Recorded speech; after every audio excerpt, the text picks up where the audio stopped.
Son los seguidores de Elena de White y su doctrina herética. Sí, es una doctrina herética. Son ellos los que han sacado a Jesús del lugar santísimo. Sí, el lugar santísimo. Ellos han sacado a Jesús, o mejor dicho, nunca lo dejaron entrar, sino hasta 1844. Vamos a ver si eso es así, según la Biblia.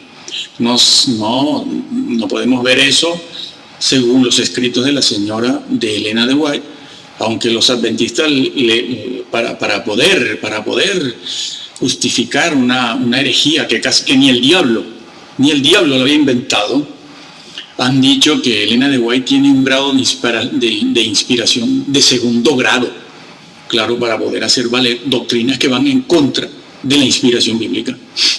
Los escritos de la señora Elena, dicen ellos, son de inspiración de segundo grado, por lo tanto hemos de creerlo. Claro, eso lo hacen para poderle dar validez a enseñanzas como estas, o como esta que estamos viendo aquí, donde vemos que Jesús, cuando ascendió, traspasó los cielos. Está dicho, eso está escrito también. No lo invento, está escrito. Léase. Hebreos 4, 5, 6, 7, está dicho allí. Él traspasó los cielos. Es decir, no se halló un lugar en toda la creación para un ser como ese. Como decíamos antes, ¿a dónde fue? No hay lugar para un ser tan grande como Jesús, que es hombre y es Dios. No existe otra cosa igual, no existe un guerrero como ese. Aquí le envidian, le tienen celos. El diablo mismo también, claro.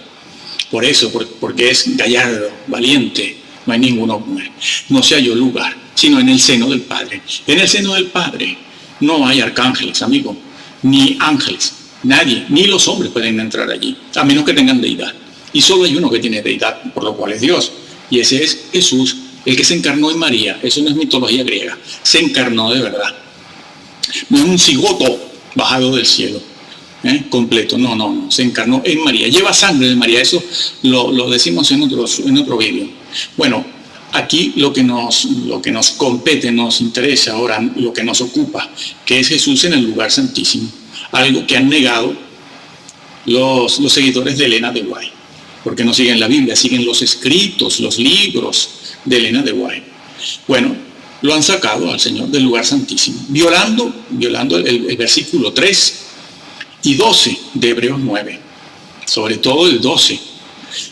Y leo directamente de la Biblia, Casiodoro de Reina Mejor, que fue él el que la tradujo, ¿no? Después de todo fue él. En el capítulo 8 dice: ahora bien, el punto principal de lo que venimos diciendo es que tenemos tal sumo sacerdote, tenemos, tiempo presente, tenemos, está hablando Pablo, después de la resurrección y ascensión del Señor, cuando traspasó los cielos, el cual se sentó a la diestra del trono de la majestad en los cielos. Se sentó a la diestra del Padre, está en la presencia del Padre, está allí, de la majestad en los cielos. Ese es el mismísimo trono de Dios, donde Dios se manifiesta. Así que allí está Jesús, a la diestra del Padre, está a la diestra de la majestad. Y lo dice como sumo sacerdote, es que está escrito. Es que ese es el problema que tienen todas estas personas que no van siguiendo la Biblia ni la doctrina bíblica, sino los escritos de Russell, ¿no? Los arrianos de Russell, que son los testigos de Russell, más bien, o van siguiendo la doctrina de Elena de White, los escritos de Elena de White, al que han dado un grado de inspiración de segundo orden, de segundo grado. Claro que después le niegan a los católicos romanos la inspiración de los deuterocanónicos. Hay quien los llama apócrifos. Yo prefiero deuterocanónicos. A la Iglesia de Roma le niegan eso. Pero los escritos de Elena de White, no, esos tienen una inspiración de segundo grado. Son válidos. Hombre, no puede ser. No puede estar eso por encima de la Biblia. Porque ellos siguen eso, no siguen la Biblia. Pues bien, el versículo 2 de ese capítulo 8 dice: ministro del santuario, lo está diciendo Jesús, sumo sacerdote, a la diestra del Padre, de Dios, de la majestad, ministro del santuario, el santuario celestial, y del verdadero tabernáculo que levantó el Señor, no el hombre. Lo levantó el Señor, ¿dónde? En el cielo, no el hombre. El que levantó Moisés, el hombre, ese es terrenal. Pero Jesús está aquí, se está diciendo, santuario, el verdadero. Claro, no la copia, el terrenal era una copia, como está dicho más adelante aquí en Hebreos. Pues bien, eso es lo que se dice aquí. Y también se dice en el capítulo 9, que leo el versículo 3. Tras el segundo velo estaba la parte del tabernáculo llamado lugar santísimo. Sí, la Biblia habla de un lugar santísimo, tanto en el tabernáculo celestial como en el terrenal. Aquí, en el capítulo 9, se habla de las diferentes partes que tenía el tabernáculo. La primera era el lugar santo. Y después, detrás del segundo velo estaba el lugar santísimo. Y aquí en griego está escrito, tras el segundo velo, el segundo, no el primero, porque detrás del primero estaba el lugar santo y detrás del segundo el lugar santísimo. Y lo dice, ese es el problema otra vez, que está escrito, dice, versículo 3, tras el segundo velo estaba la parte del tabernáculo llamado lugar santísimo. Se nombra aquí el lugar santísimo. ¿Por qué? ¿A raíz de qué? ¿A cuenta de qué se nombra aquí eso? ¿Qué nos va a decir ahora el escritor?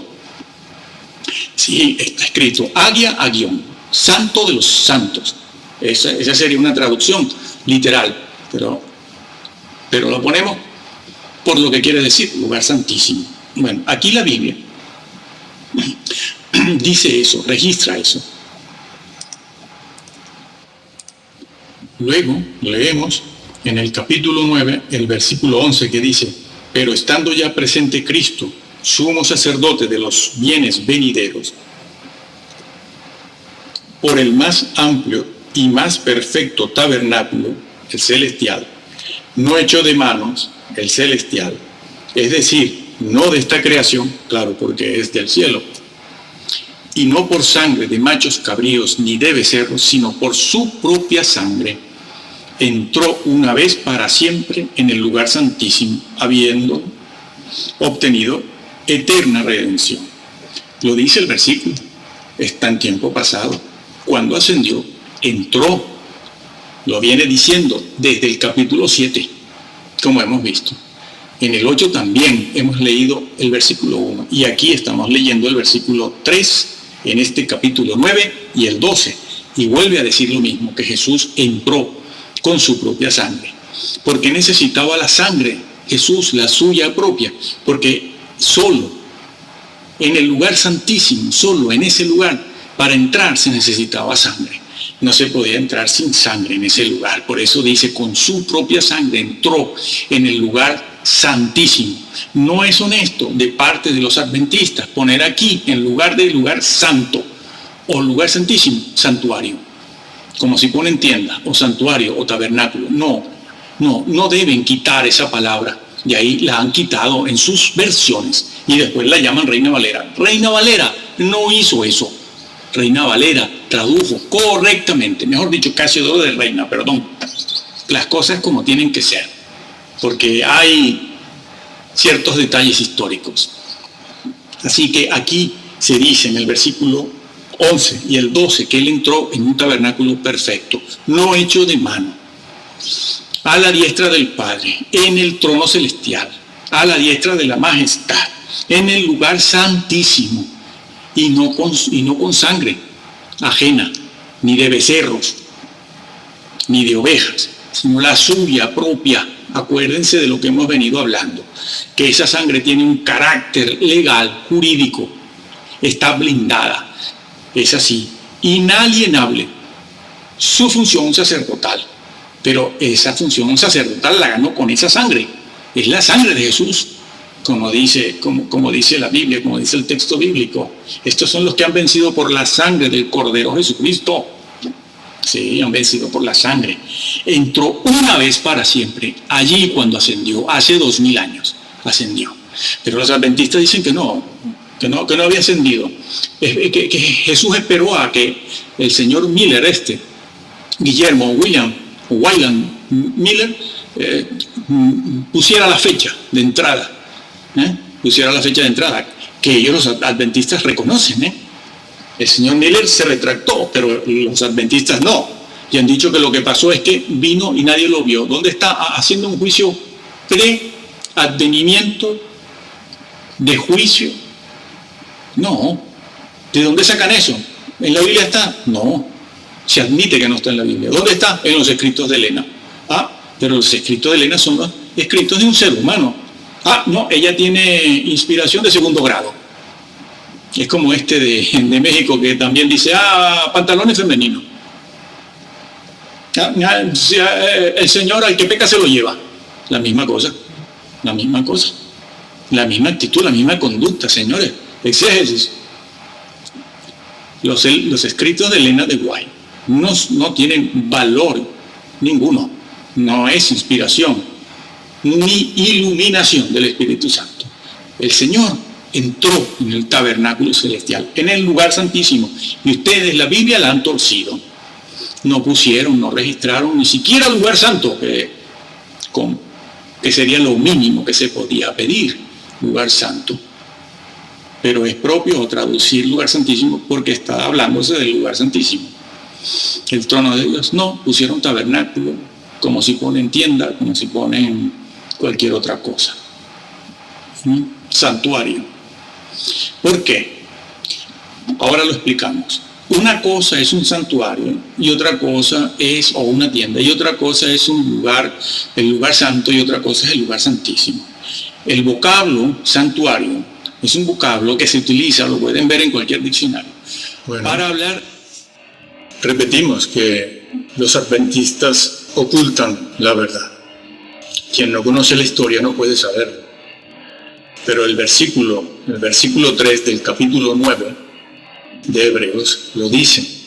Lugar santísimo. Se está refiriendo allí al lugar santísimo, ¿no? Haga agión, en griego. Santos de los santos. Por lo tanto, la traducción debe ser esa, lugar santísimo.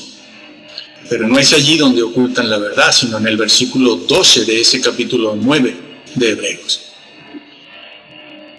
En todo el libro de Hebreos, sobre todo en este capítulo 8 y 9, se nos está diciendo que Jesús entró en el lugar santísimo para mostrar su sangre. Lo dice de manera clara. No entró con la sangre de becerros, ovejas, machos cabríos, sino que entró con su propia sangre, porque ese mismo hecho de necesitar la sangre para presentarse delante de Dios demuestra que el sitio donde entró es el lugar santísimo, claro. Y los adventistas lo ocultan. ¿Para qué? Bueno, para poder mantener las varias doctrinas de la señora Elena de White, doctrinas falsas, y lo justifican esa enseñanza que comenzó a enseñarse porque no se conocía. Lo justifican de dos maneras, cuando menos. Lo justifican diciendo que los vocablos tabernáculo, santuario, lugar santo, lugar santísimo son conmutables. Mi amigo, esos vocablos no pueden ser conmutables ni sinónimos porque no significan lo mismo, como vamos a demostrar ya. Y además también lo hacen así para poder esconder lo que se llama históricamente el gran fiasco, el fiasco histórico de 1843 y 1844, ¿no? Y por eso han hecho una pésima traducción, tanto en la versión de ellos propia, una versión de ellos propia, la llamada Biblia Reina Valera de 1999 o 2000, que no es Reina Valera, porque el señor Casiodoro de Reina no lo tradujo así. Pero claro, hoy en día se pone de moda que cada denominación, cada organización e incluso cada iglesia grande que tiene el poder financiero para hacerlo, pues agarra los manuscritos de Casiodoro, lo revisan y van poniendo las palabras, los vocablos, los términos que favorecen la doctrina y la teología de esa denominación en particular. Es lo que ellos han hecho, ¿no? también con esa versión de la palabra clara. Bueno, ahí el versículo 12 del capítulo 9 de Hebreos está cambiado. Ahora lo diremos en un momento. Bien, pues no es lo mismo, no son conmutables los términos tabernáculo, santuario, lugar santo ni lugar santísimo, no. Eso es engañar a la gente. No es lo mismo, ni da igual. ¿Saben por qué? Bueno, por lo siguiente. El vocablo santuario o tienda es un vocablo que sirve para hablar, para describir un edificio, una estructura, una infraestructura general, completa, toda, sin especificar una parte específica de esa estructura, de esa tienda, de ese tabernáculo, de ese santuario. Santuario, la palabra santuario, pueden buscarla en un diccionario y verán que se refiere a una estructura, a un edificio. Puede ser un edificio de carácter espiritual, religioso o no. Pero es una palabra que se utiliza, o un vocablo utilizado para hablar de un edificio en general, no para hablar de un determinado lugar de ese edificio. Sin embargo, cuando la Biblia dice lugar santo, se está refiriendo a un sitio en particular de ese tabernáculo o santuario. El lugar santo es un lugar específico, determinado, el que estaba después del primer velo. Al entrar, además, en la parte interna del tabernáculo, propiamente. Entonces no son intercambiables, no digan eso, están engañando y falsean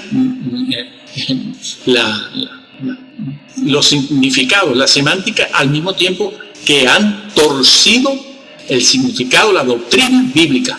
Han cambiado, sí. Se tienen que acordar de lo que el Señor dijo, de lo que pasaría con los que cambian, quitan, agregan y ponen de los santos, o sacan del Santísimo. Se emplea esa expresión en griego y en castellano. El señor Casiodoro lo tradujo bien, para hablar de una parte muy específica, no del santuario en general, del edificio todo, sino que empleó esa terminología, esos vocablos, para hablar de un lugar específico. ¿Cuál? El que está detrás del segundo velo, donde solo puede entrar el sumo sacerdote una vez al año y rápidamente, brevemente, con sangre. Incluso, aunque fuera el sumo sacerdote al que le correspondiera ese año entrar en el lugar santísimo, si lo hacía sin sangre, moría, lo sacaban, lo arrastraban, porque nadie podía entrar allí. Si alguien moría allí dentro, tenían que sacarlo con una cuerda.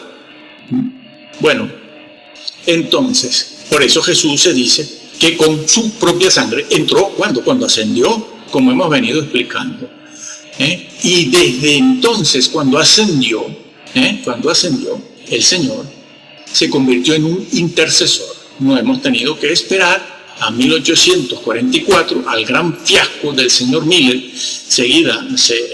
seguido por todo lo que hizo la señora Elena de White, para que el Señor empiece a interceder por nosotros en el lugar santísimo, que dicho sea de paso, porque tampoco enseñan eso los adventistas, sino que hablan de un juicio de preadvenimiento, etc.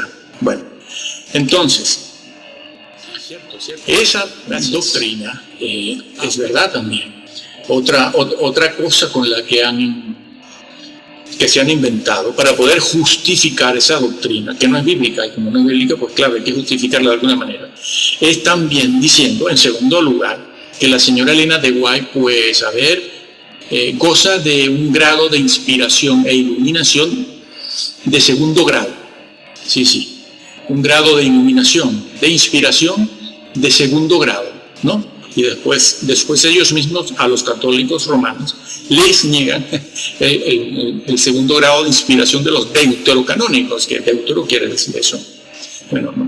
Pero los católicos no tienen derecho a defender su segundo grado en la inspiración de los libros deuterocanónicos del Antiguo Testamento. Pero la señora Elena de White sí. Cuando todas esas cosas no son más que producto de la imaginación de ella, de sus visiones. Sí. Eso del juicio preadvenimiento se lo inventaron, ¿no? Experiencias extrabíblicas que ellos aceptan de sí mismos Pero a los pentecostales tampoco se lo aceptan, cualquier revelación. Y ahora estos señores evangélicos de Centroamérica que también están hablando acerca del libro de Daniel. En el libro de Daniel, en el capítulo 12, no hay nada que se preste a una nueva revelación. Y esos son bautistas como yo, y están diciendo esas cosas para poder justificar, salvo siempre salvo. Pero los mismos bautistas también le niegan una segunda revelación a cualquier otro grupo.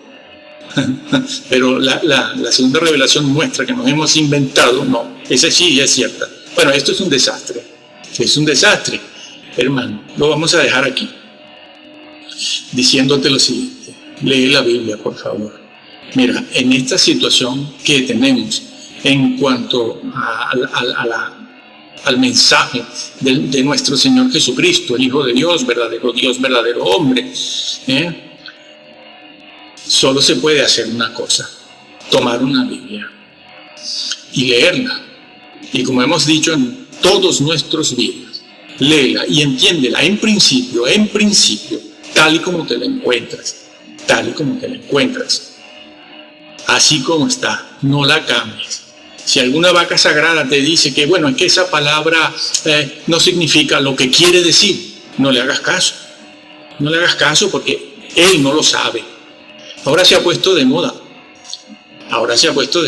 Cuando llegan a algunos versículos un poco conflictivos, no, la Biblia no es conflictiva, como dicen. Un versículo que no pueden entenderlo o no se entiende a la primera lectura, a la segunda lectura, porque hay que averiguar y estudiar mucho. Enseguida lo arreglan diciendo, bueno, es que ese es el problema de las traducciones, que las traducciones, sí. Y la persona que lo dice sabe mucho es un filólogo griego o hebreo, sí, seguro. Y dicen, bueno, ese es el problema de las traducciones, pero eso no es lo que se quiere decir aquí. Lo hacen incluso con el libro de la vida. Sí, dicen, bueno, el libro de la vida, pero es que esto está mal traducido. Que no se puede hacer la circuncisión, sí, pero porque esa es una traducción que está mal hecha. Roma traduce mal. Y así van todos, de todo tipo, de toda denominación. No hagas caso, te lo digo yo, que he pasado por la universidad y un seminario. Muchas veces. Entonces, no hagas caso. Lee la traducción en principio de Casiodoro de Reina. Léela. Y a partir de ahí puedes leer algunas otras versiones de confianza, que es necesario, y algún par de versiones mesiánicas. Muchas de ellas, hay un par de ellas buenas, que son buenas. Bueno, lee la Biblia tal y como te la encuentras. No le hagas caso a nadie, a ninguna vaca sagrada. Léela y créela como está, y pídele al Señor y al Espíritu Santo que te revele la verdad. Y estudia, indaga, averigua, escudriña, compra manuales sobre el griego, sobre el hebreo, investiga, verás que te vas a llevar sorpresas si lo haces regularmente, en forma disciplinada, y tienes esa convicción de hacerlo. Y que el Señor te guarde, te bendiga y te proteja de toda la mentira que estamos viendo. No en vano el Señor lo dijo, que hacia el final de los tiempos, justo antes de su venida, ¿qué iba a pasar? Se amontonarían. Busca la palabra amontonar. Busca la palabra. Que el Señor te bendiga.